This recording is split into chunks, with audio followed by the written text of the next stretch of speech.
Okay, so here what I'm going to be doing is the hip thrust with the easy bar. I've already put on the weights.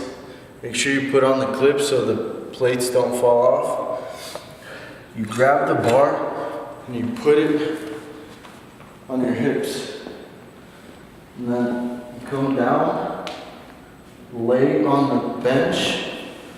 You usually use a yoga mat to put the barbell on top of it. But in this case, we don't have one here, so I'm just gonna do it without it. Make sure your legs are not too far out. Make sure they're at a 90-degree angle. Make sure your back is on the bench. So you come down, push up, thrust. Come down, push up. Down,